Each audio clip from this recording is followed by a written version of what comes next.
and gentlemen, welcome to another episode of the Irrational Confidence Podcast. We're talking college football, and it's time for us to start down that path, down to crowning another champion, and it's time for us to give our projections. The most worthless thing that you can do is a preseason top 25, but you know what? We're going to do it anyways. I'm joined by my partner, Fresh. Fresh, how you doing, buddy? Apps. Anytime you can talk football and get 95% of things wrong and still have a good time, it's well worth it. I'm ready to dive into it. It's been a amazing offseason so far. We're almost to media days, and let's get after it. So we've talked about this before, and I think we led off with this year at the beginning of last season, at this time last year. Neither one of us are a big fan of preseason top 25s.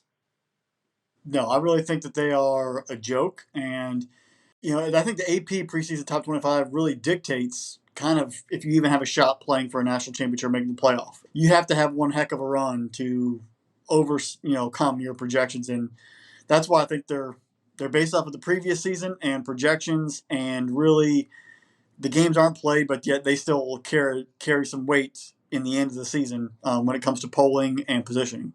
And we did this a little bit differently. We kind of looked at how we feel like these teams are going to do. We didn't go off of just success from last year, because if we were going to go off of just success from last year, you kind of would just follow, your national champion would always be number one.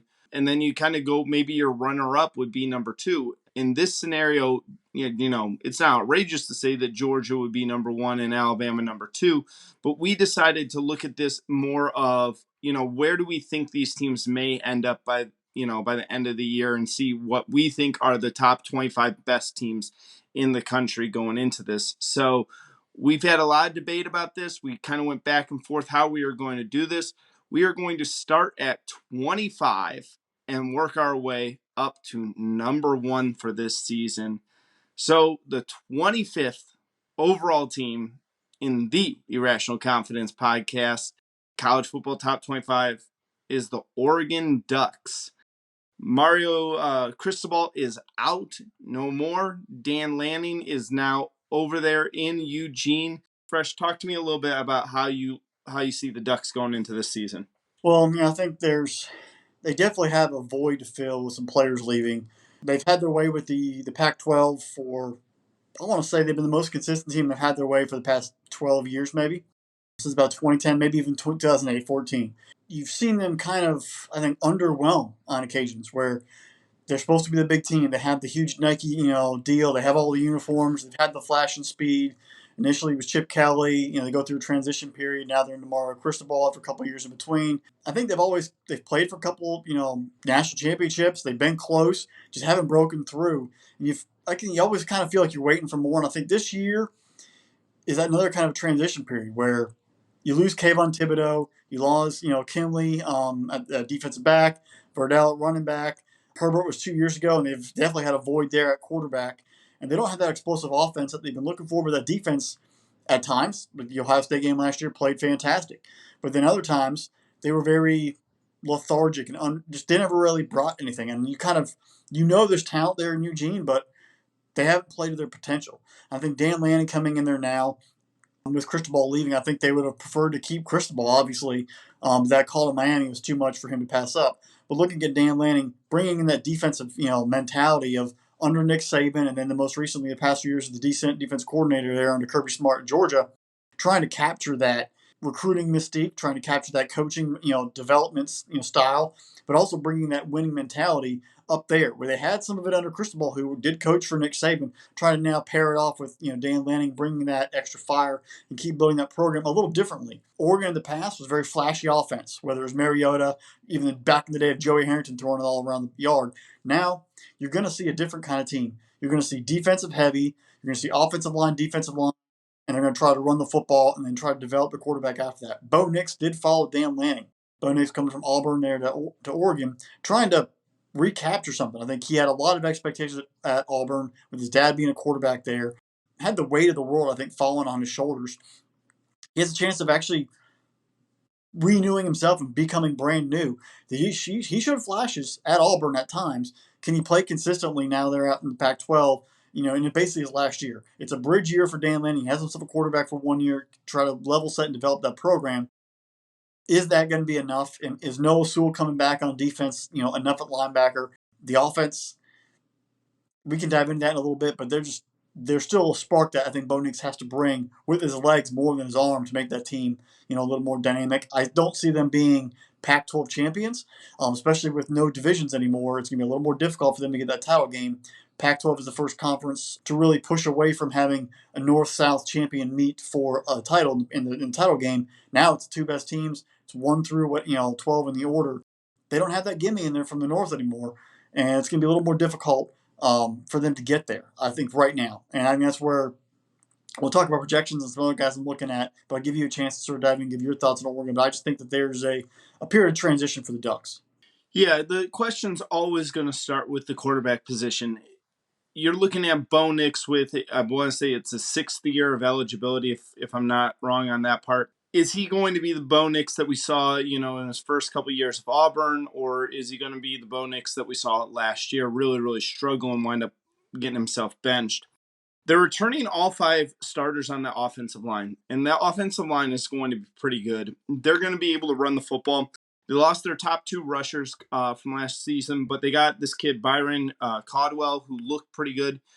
In limited time last year, averaged about 6.8 yards a carry. So I think that you're going to see some Oregon go away from the flash and the spread offense, and almost it looks like Oregon might be moving to a little bit more of a power football game to kind of control the clock and play defense. As much as we want to talk about the big names that Oregon lost, and especially with Thibodeau, they got to improve on the fact that they were the 75th ranked scoring defense last year. They have these big names on defense, but they weren't able to stop anybody. I think back to the time last year where they had to play Utah twice in a span of 21 days, and they get boat raced in both games. Utah comes in and completely destroys them both times. That shows a lot of where the Oregon program was kind of going in there. I don't necessarily know how big of a knock that's going to be on Dan Lanning. I know that there's going to definitely be talent. I think that they're going to be very, very good in the trenches.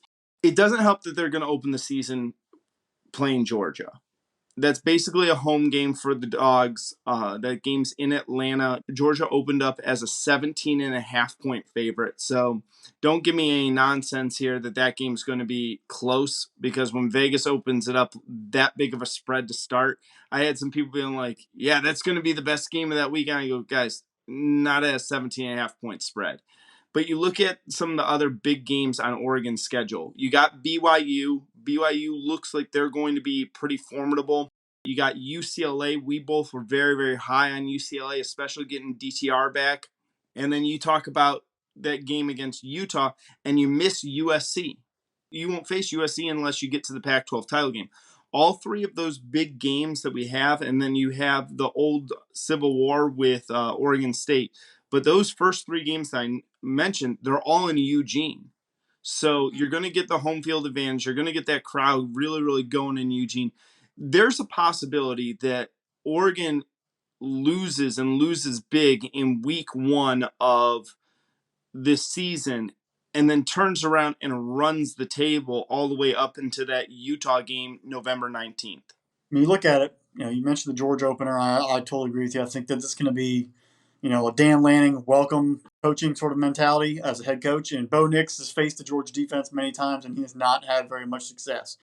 Hosting BYU, hosting UCLA, hosting the rival Washington, Huskies, and hosting Utah, bringing them all up there in Eugene is a big win. If those were all on the road, I think it'd be even more detrimental. That only true road game outside of the opener is a exhibition, not a neutral site, is Oregon State, and that's right down the road in Corval. So that right there should help build the team, keep that mentality of we're here, we have our tough games, we have the crowd behind us, and you might be able to steal one of those games. But it's really going to come down to the players they got on the field. You mentioned, Cardwell, the running back, who was a freshman in 21. They also stole 4-star running back Jordan James, who was committed to go to Georgia, didn't sign in early signing period, waited to signing day, and then flipped to Oregon. He was going to Georgia for a reason. He's a big, stocky running back. I think he's going to be a nice little player in that depth chart and rotation. But when it comes to the offense and really getting back to moving it, they're going to need to find a way to at least throw the football. Their passing game last year was absolutely horrible under Anthony Brown. Your top receiver Chris Hudson, as a freshman, had 31 catches, 419 yards, and 2 touchdowns. And then Troy Franklin had 18 receptions, 209 yards, and 2 touchdowns as a freshman. Those two young guys, they got some experience, but those definitely not like dominating numbers that are really going to carry the football team. They're going to have to improve. Then you look at the depth chart, senior receiver Jalen Redd in 2019 had a pretty solid year, 50 receptions and 7 touchdowns, but last year only 197 yards. He's got to return to form and get back to the. Was it because he was on a team with Justin Herbert and had a chance to really thrive, or is he just faded off the depth chart, talent wise in general? Going to really look at him to lead that receiving core and become an offensive threat. Didn't really have as many come through. There only 18 commits. Obviously, it's a little tough to put together a recruiting class when you have a coaching change and so much uncertainty there. They did get 5 transfers. This is going to be a mindset and survival season, I think, for Dan Lanning and the Oregon Ducks. Build a program and then really jump on the recruiting train. I think right now, even though it's very early, their 2023 class is the top 10 in the country, given it is late spring, early summer. That's a lot to be said before next signing day in December. But they are at least building some traction and trying to use some of that selling points to bring people in Oregon. Use that Nike brand to bring people in Oregon. And then defensively, and you brought up a great point about, yeah, they have names in the defense, but they aren't. What do they actually do? Noah Sewell, big time recruit, was supposed to be a big time player. Finished last year with 114 tackles and 4 sacks, but never. He didn't have the notoriety. His brother Penei Sewell, the big tackle who went to the Lions a couple years ago, he got the notoriety. He got outshot by Thibodeau.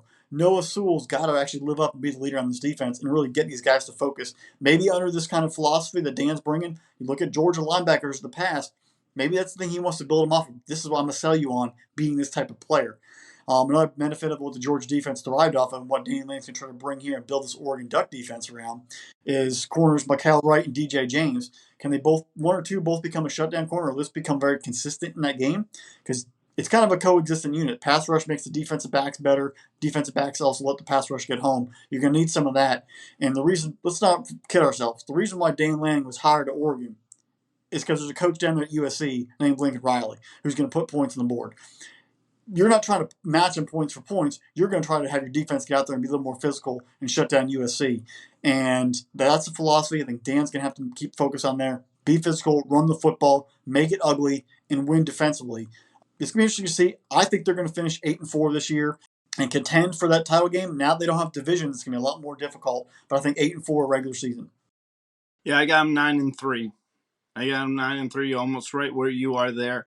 I don't really see anything better than 9-3. Maybe if they got some really, really lucky bounces. This is a 10-2 football team. I think it's a year of transition for the Ducks, and we'll be having a different conversation probably going into the 2023 season. All right, Fresh. Our number 24 team, the Texas Longhorns. So we have Texas at 24 because they're coming off a 5-7 season, and they had nobody drafted last year. I mean, they're just the talent pool. There's talent there in Texas, but I think people are kind of looking at them like, where are you? You've been passed by Baylor. You've been passed by Texas A&M. Oklahoma has owned you for a long time. Arkansas beat you last year and owns you right now in that stand. You in that geographical area, you are struggling, but you're Texas, the most lucrative athletic department in the country. It's time football actually shows up. Steve Sarkisian, it's your second season. You were given a pass. I don't know if I think passes toss up when you're 5-7. You don't make a bowl game, but now you've got to perform. We're going to find out a lot about this team, a lot about his coaching ability. Number one is Quinn Ewers, the real deal. Kid from Texas, comes up, reclassifies, goes to Ohio State for a year, gets some serious NIL cash, and then transfers back. And now that presumably the starting quarterback for the Texas Longhorns. He's now going to be paired with, I think we both agree, big stud running back Bijan Robinson. Can Bijan Robinson replicate what he did last year? He was literally the offense for the Longhorns. He ran it. He was also the third leading receiver on that football team. He's going to have to be the bell cow and really move this Texas offense. One bright spot they do have returning, though, rising sophomore Xavier Worthy, wide receiver. Last year, 62 receptions, 981 yards, and 12 touchdowns. Can he make that even the bigger jump from year one to year two. He was the only guy who really did anything on that offense from a passing perspective. The next closest receiver in yards and receptions was Jordan Whittington, who's a rising junior. He had 25 catches, 377, and 3 touchdowns. There's a significant gap. You cannot just have one receiver. It's not like a Jordan Addison situation where you're the only guy. He still had players around him to help him out. You've got to find a couple other guys on offense to really help out yours, because we're going to also see this is yours first time actually as a quarterback in college football. He was on the bench at Ohio State, obviously had tons of receivers there on the practice squad, but now he's going to have the spotlight on him, especially when they play Alabama week 2. Who else is going to step up on this offense? Where are they going to look at building this offense? How are they going to put points on the board? Sark is an offensive coach. His top 3 recruits coming in this past class, all 3 offensive linemen.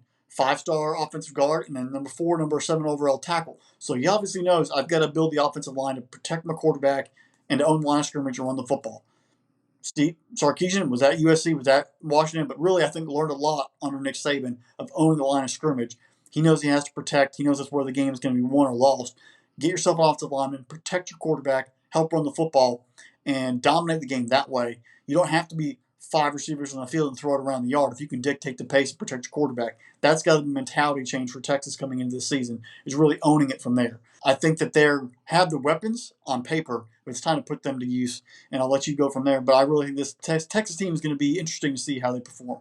When I look at this Texas team, everyone could be going into the season going, they finished the year 5-7, missed out really on having anyone drafted in the first round. You could sit there and point the finger and say, the cupboard's bare with Texas, but it's not. It's a high level of expectation. So outside of Ohio State, USC, and Alabama, I think that the country has the most highest expectations for the Longhorns being an offensive juggernaut. Everyone thinks Quinn Ewers is going to be this great quarterback. He does have to still beat out Hudson Card, but I think I think that's going to wind up happening anyways. You mentioned Bijan Robinson, really, really strong running back there. He's going to look really good. And again, Xavier Worthy, I'm really high on him. I think he's going to have a huge year for it. It's going to start with whether or not Texas is able to keep Ewers and open up holes for Robinson. If that offensive line is able to do those things, yeah, Texas is going to have a dynamite offense. The next question is going to be, though, is are they going to be able to go back to Texas defense? They haven't been the defense of old. They haven't been that, you go into Texas and they're flying around. They have great linebackers. They have a lot of speed on that defense, and they're really able to hit you. Like, you play Texas in all facets of the game. They haven't been that Texas in over a decade now. I can't remember the last Texas defender that I could really sit there and I talk about and wanting to say, what's he going to be like when he gets to the pros? You take a look at Texas right now, and they don't have an easy schedule, but their schedule is going to come down to a couple of games. First off, you already mentioned it, week 2 at against Alabama, but it's a home game for them. That game is in Texas. Is Nick Saban going to be able to roll in there and shut down this Texas offense? If that happens, Sark, your butt is on the hot seat. Your butt. That game has. Listen, I feel you. It's a tall task to ask a team that went 5-7 last year to beat Alabama.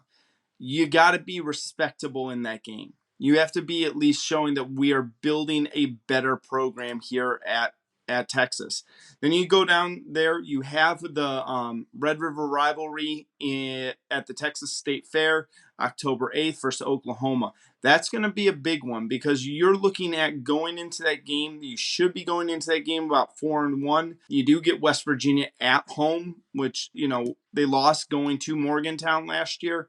But then you start a really, really tough stretch for the Longhorns. You go Oklahoma, you get Iowa State at home, and then you have to travel to Oklahoma State.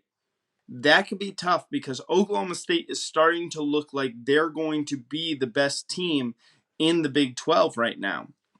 I think they're going to be fighting with Baylor and Oklahoma for it. This is the stretch, though, where Texas is either going to announce themselves as they are now back to being the best team in the Big 12, Or is it just another year, another missed opportunity by the Longhorns? They have these big expectations. Everything's bigger in Texas, but these expectations are going to be big. And at this point, Texas is teetering on the level of irrelevance. And when I say that, when I'm saying that to Texas, is you're looking at the same thing as how we view Florida State right now, how we view these elite level programs who were phenomenal in the 90s, early 2000s, who were great, who are always producing NFL talent. Texas is bordering on that level. It's got to be this year for the Longhorns. If it's not, they're in some deep trouble, and it's going to be a really big hole for them to get out of them. I'm going to say Texas, you're going to go about 9-3 to me. You're going to lose to Alabama, and I think you're going to go 2-2 versus Oklahoma, Iowa State, Oklahoma State, and Baylor. So I got Texas at 9-3. You brought up a good point there. Texas, you're scoring 35 points a game last season, but you definitely have room to improve, and I think they will. That defense has a major, major issue. Last year, they had 16 players record at least half a sack. Nobody had more than 2.5. And they only had 20 total sacks for the season as a team. 20 sacks. You only intercepted 7 passes, and you only had 7 fumble recovers. That means you forced 14 turnovers. You were -3 in the turnover ratio. Those, if they get any life and any action from that defense with the way the offense can potentially play, I think this team have a chance to be much, much dramatically improved. And that Alabama game at noon is going to be really, really hot there in Austin. I would say start hydrating now. Get ready for early September is going to be boiling hot. OU, they should have beat them last year in the Red River rivalry. Defense collapsed in the second half. That right there. You think about it, that's a bowl game and a rivalry win right there. If you go to 6-6 out of 5-7, I think with the players they brought in this recruiting class, the reinstitution, having a quarterback, having an offense, you can mark it now. With the way Iowa State's going to struggle, I think Oklahoma State's going to take a step back. Oklahoma's going to take a step back. Baylor's lost some talented players. Texas will win the Big 12. They will finish 11-2. Wow. It's a lot of faith, man. It's a lot of faith. All right, so we're going to number 23 here. Should I sing already here, Fresh? Should we go into our first college? I owe Iowa more than anyone can owe. No, I won't do that. So we're going number 23 is the Iowa Hawkeyes out of the Big Ten. Kurt Frentz, year 24 at Iowa, one of the longest tenured coaches in college football. Iowa finishing the year 10-2, getting boat raced in the Big Ten title game by the University of Michigan. Iowa made it all, people forget, Iowa made it all the way up to number 2 in the country last year prior to that devastating loss to Purdue. One of the better defenses in the country, and that's kind of the MO for the Hawkeyes with Frentz. But Fresh, talk to me a little bit about Iowa. Iowa is different from everybody else. They don't recruit top 20 classes. They don't recruit top 30 classes, really. They bring in players, and they put them through the 5-year program, and they develop them, have them buy in, and they are there as team guys. They go get wrestlers to play on the defensive line. I think we can say they have great safety play, great corners, and great defensive linemen and great offensive linemen, year in and year out, and then amazing tight ends they put in the NFL. They're all system guys in college, but they do their job. They are smart, they execute, they tackle. They're not flashy kids. These guys are hard workers. They all are from the Midwest, and they come in there and they work and they get it done.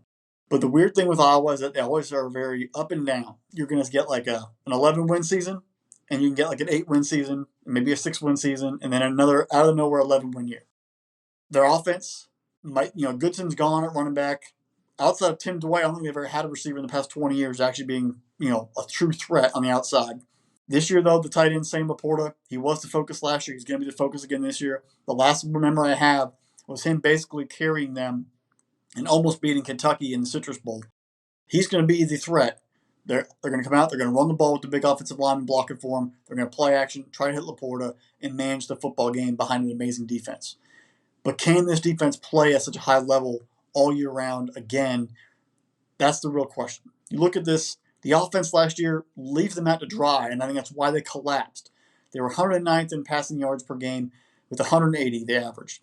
They were 101st in running the ball with only 123 yards, barely breaking 300 yards total offense, and only scoring 23.4 points a game. You're telling your defense you've got to be perfect. So the offensive improvement's got to come. I can see them just like last year running out to a 5-1 start and then losing 5 of the next 6 because this is the second half of the season. Ohio State, Northwestern, Purdue, Wisconsin, Minnesota, Nebraska. That is a gauntlet for them, and they're all, for the most part, inside their own division. They're going to have to play perfect in the first half and then survive the second half. It's going to be very difficult. I don't see this team replicating last year. I think the defense, you can't expect them to play at the same level. Then they're going to have a little bit of recession. They're going to finish 7-5. It's a team that this could be a one down year. Let them regroup and then build off for next year. Let me give you a name that I'm really interested to watch for Iowa this year. Gavin Williams. Gavin Williams ran for 96 yards on 16 carries in the bowl game versus Kentucky that you referenced there. I went back and I looked at Kentucky's run defense. They had the 20th best run defense in America last year, and this kid was able to almost go for 100 yards against that Kentucky defense. That's better than what Goodson was doing last year. You're bringing back Spencer Petras. He's a senior. You know, when you look at Petras, he's got every measurable you could possibly want with him. He has the size. He's 6'5". He's got the look of an NFL quarterback, but he doesn't have the production. He hasn't produced at the high level, whether that's his receiving targets, whether that's his own ability. Is he just a guy who looks the part but, doesn't play the part? I don't really know. You're right. It is a gauntlet in the second half of the season, starting with that Ohio State game. But I'm going to tell you this, Fresh. The game I have circled more than anything else for the Iowa Hawkeyes is the home game October 1st versus the Michigan Wolverines. The reason why I have that game circled more than anything else on the Iowa schedule, it's going to tell us a lot who this Hawkeyes team is. Is it a team that's just going to feast on the lower end of the conference and in their at-large games? They start off the year with San Diego State, Iowa State, Nevada, and then play Rutgers. They conceivably are 4-0 going into the Michigan game. If they win the Michigan game, that game is at Kinnick Stadium. That means the next week you go to Illinois and you walk into the Horseshoe at 6-0. You're looking at a top 15 Iowa team at that point. If they lose that Michigan game, we're all going to know, okay, yes, this is one of those years where Kirk Ferentz the team takes a step back, just like you said, but they are returning 8 starters on that defense, and that defense was one of the best in the country at times. I go back to, what was it? I think it was a Thursday night game.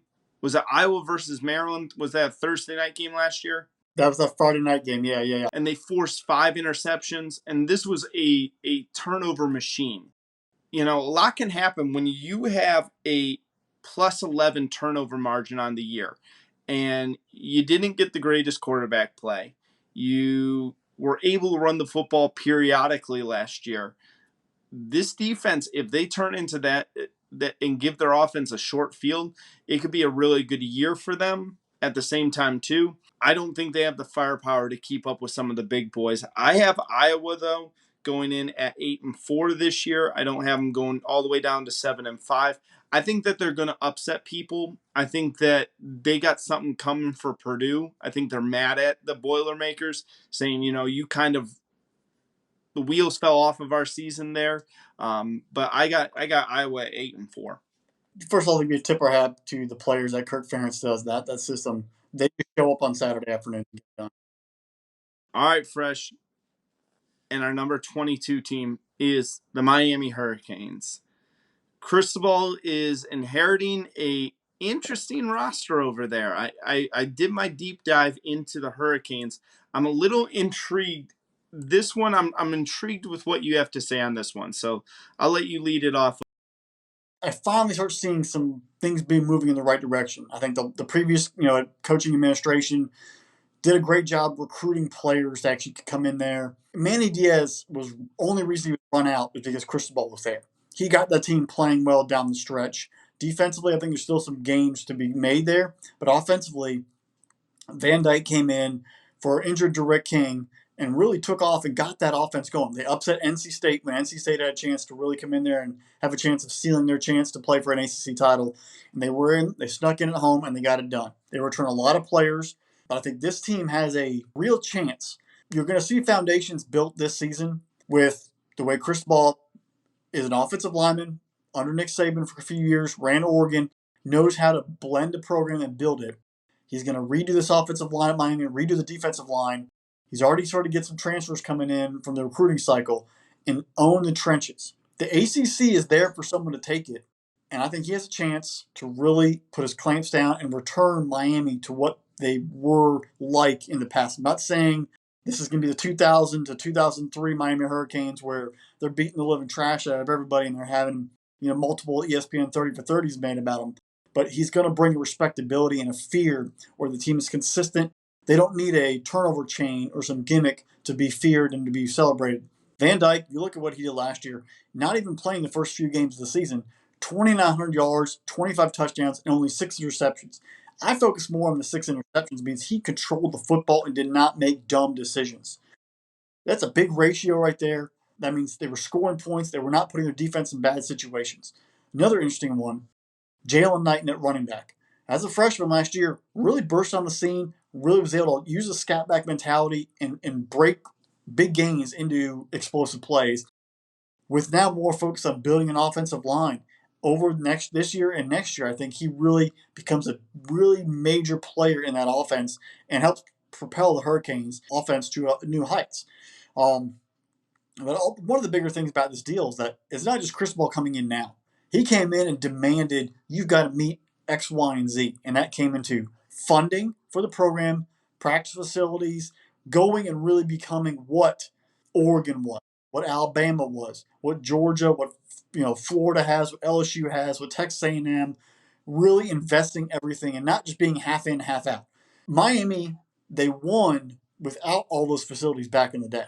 They were not the number one. They weren't getting tons of funding. It was the coaches going out and getting players who were showing up. Now you've got to actually get on the same level. You can't lock down South Florida like they did in the past, where they could go out down the street and pull the guys in. Because all those schools, they're coming in and they've knocked that wall down and they're investing in recruiting in South Florida. You've got to invest in the same facilities. He got that promise and buy-in from the administration. I think he has a 3-year window, but this year he's going to start off with a bang because he has a quarterback. He has a lot of players returning who have been successful.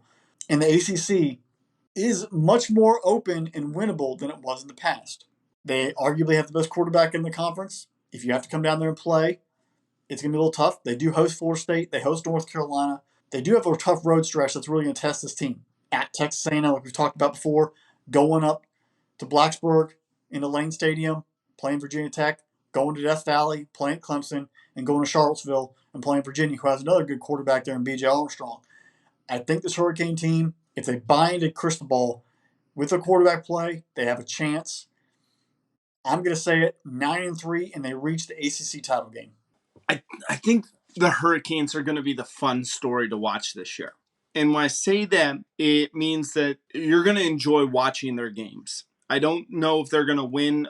You could tell me that they go 6-6 and are barely make a bowl and they wind up going to the Pinstripe Bowl or something like that. Or you could tell me that they wind up pulling it together, going 11-1 and making a New Year's Day 6 bowl. I don't think they would make the playoffs or anything like that, but I could see, a New Year's Day 6 bowl. I see either possibility as likely and everything in between that one. Tyler Van Dyke is probably the best quarterback in the ACC. I think Armstrong, like you said, at Virginia would have something to say about that. I'm not, neither one of us is really big on DJU at Clemson, but we're going to be interested to see what this team does in the ACC. Knighton's very interesting to me too. He only started 6 games last year and wound up producing how he did. If Cristobal is able to galvanize this defense, and it really comes down to that, you look at last season, and this was the 19th best rated offense, but it was the 75th best defense last year. It could be very, very interesting. I'm circling that September 17th game at Kyle Stadium versus A&M. Going into that game, For some reason, and I don't know if this is just completely a random thought that I have, but for some reason, I got a feeling Miami's going to keep that game close. I don't know why. I don't know why I feel that way. But there's something that's telling me that Miami's going to go into Kyle Field and keep that game close. And the only thing I can kind of think of it is Texas A&M doesn't have a quarterback. Miami does. And when you don't have a quarterback, it has a huge impact. Now, not as big of an impact as in the NFL. Like, you can still run the ball and get away with not having quarterback play. You look at that game, a quarterback will keep you in games at the college level. I think that game's going to be close. I still think Texas A&M has more talent than Miami, and they'll wind up winning that game.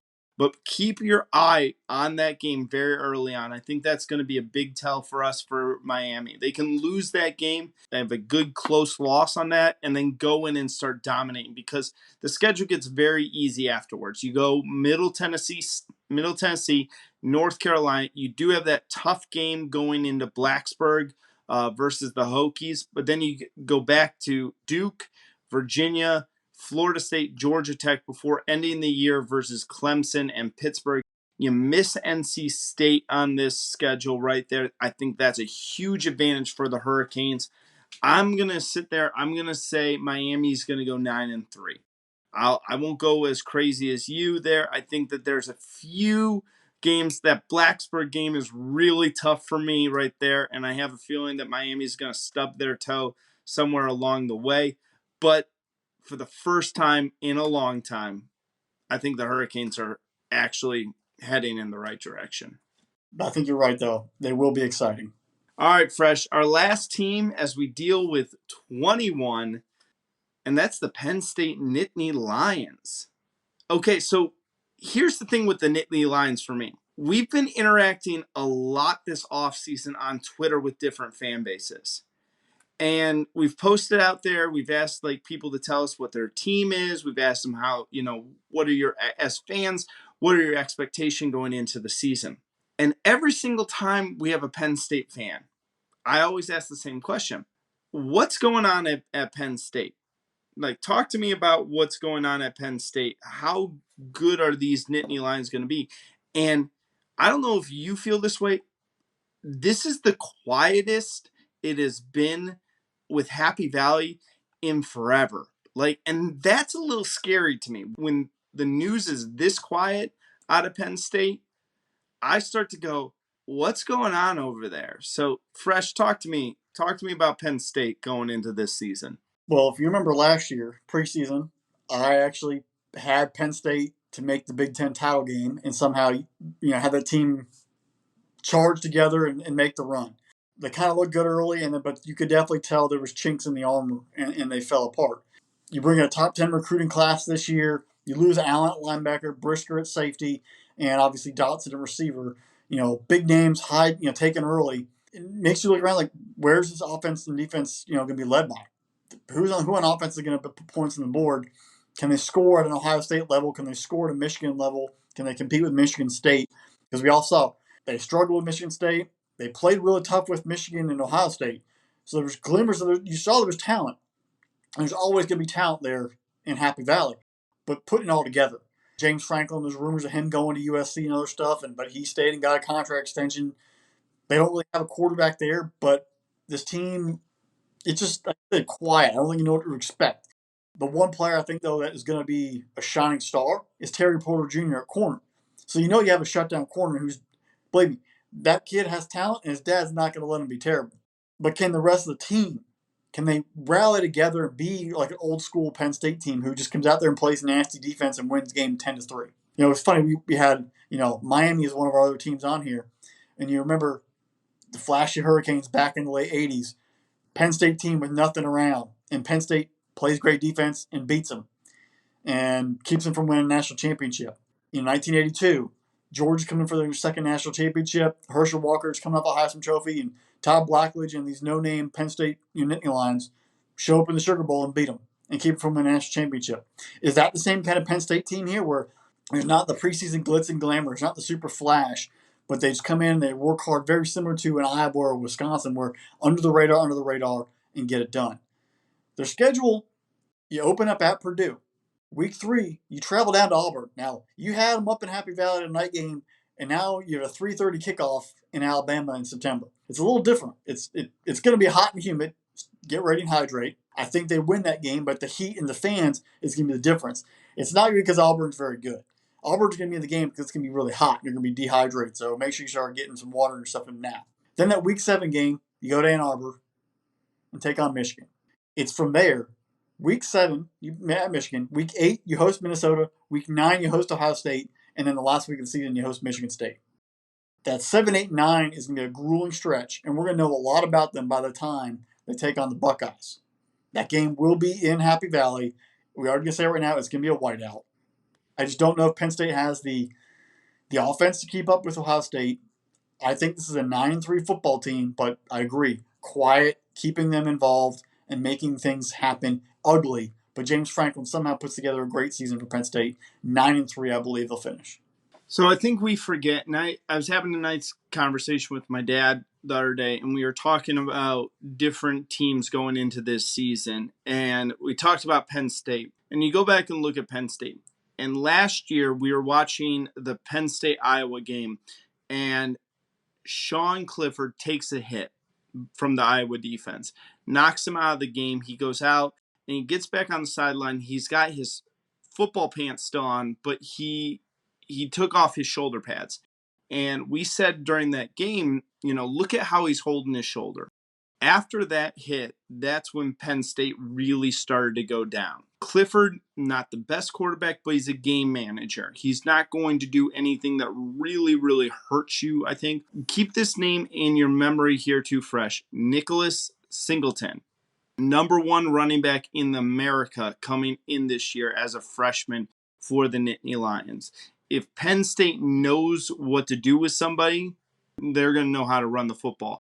This kid looks like he could be the next great Penn State running back. We're looking at a kid who's got the size, he's got the speed, he's going to be very, very tough for the Big Ten eventually. Whether that's this year, if he goes a la Trayvon Henderson, if he goes, how many freshman running backs we ever saw come out of Wisconsin, and burst onto the scene, he could be the next great Big Ten freshman running back. You got to watch out for him. I like, Joey Porter Jr. He looks like he's going to be a very high draft pick next year. Looks like he might be one of the better corners in the entire country this year. You look at their schedule they set up. They played a classic game in the rain last year against Michigan, wound up coming up on the short end of the stick on that one. You look at how they played versus Michigan State at the end of the season last year. That was only a 3-point win by Sparty. That Ohio State game, I hate Ohio State going into Happy Valley to play at night. Those games always scare me.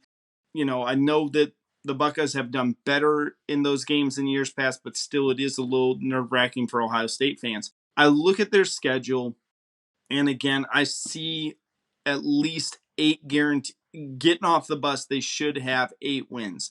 Again, this is if everybody's healthy. If Clifford goes out, if Joey Porter Jr. goes out for an extended period of time, or if their running game doesn't really take off like we think it would, then it's a whole different story. You're right. The Auburn game, the Michigan game, the Ohio State game, and then Michigan State at the end of the year. Those 4 games are going to tell us who Penn State is. Are you going to old school Penn State? We are Penn State. I think you're going to win Auburn. I think you're going to go down there. Auburn's not very good this season. I'm not very high on them. Michigan, you got to go into the big house. I have a feeling that's going to be a night game against Michigan. We know the Ohio State game. And then, I think it could really come down for Penn State season, whether you're going to maybe a New Year's Day game. I'm not saying one of the big 6, but I'm saying you're going to the Outback Bowl or something like that. That could come down to that Michigan State game at the end of the season. You could be looking at a 10-1, 9-2 Penn State team going into Happy Valley against Michigan State. This is an interesting team. A quiet Penn State is a very dangerous Penn State. Yeah, but I think there's a lot of also pressure on James Franklin. You get a contract extension, people come chirping around looking for you. Now you got to produce. Bill O'Brien did more under a much more crazy situation than James Franklin's done. That pressure start building of, I'm seeing other coaches get paid less who are doing more. What are you doing for me? So big year for James Franklin. I think he understands that as well. Time to really rally the troops and move forward. All right, Fresh, I'm going to ask you one question before we wrap up here. We like to talk Vegas here. So you are taking $100 of your hard-earned money. You got to place a bet on which of these five teams are going to have the best record by the end of the year. Who are you taking? Texas. Taking the Longhorns. Why are you taking the Longhorns out of this group? I just look at outside of the Alabama game, they're going to be the most talented team they're going to be taking on. Iowa State, no Brock Purdy, no Brees Hall, no Kallar, lost a couple guys on defense.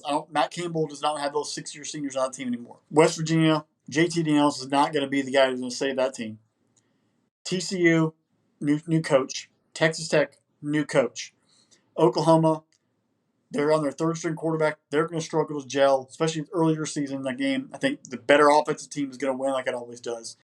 Oklahoma State lost a lot of players off that championship team. I think they're going to pull back a little bit. And I don't know if Baylor is going to sneak up on anyone like they did last year. They snuck up on all the teams. They played amazing defense. Their offense still was lacking. I think Texas has a chance with the motivation. Big time recruits are playing early. You're not seeing guys sit a lot longer. They're going to have talent in the field. And Sark's going to know, I was 5-7 last year. I'm going to motivate this team. We're going to put points on the board, and Texas is going to have a great year. I would be between the Longhorns and the Nittany Lions if you're asking me the same question. I like the two things. I think that Alabama is an automatic loss for the Longhorns. That means I got to run perfect through it for the rest of my thing. And I'd say Ohio State probably is a loss for Penn State as well. So you kind of those two break even. So you're saying it comes down to how you think they're going to do against Auburn, Michigan, and Michigan State. And then same thing with the Longhorns. How is Texas going to do versus Oklahoma, Oklahoma State, and Baylor? I almost think that this could even be a push.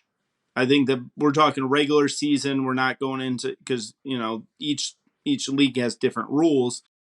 Penn State could be the number 2 team in the Big Ten, but if the number 1 team is out of the East right there, they're still not going to make that title game. So I would say that it's going to come down between those two teams. But interesting fact or interesting question right there for you. So just wanted to get your opinion on these 5 teams.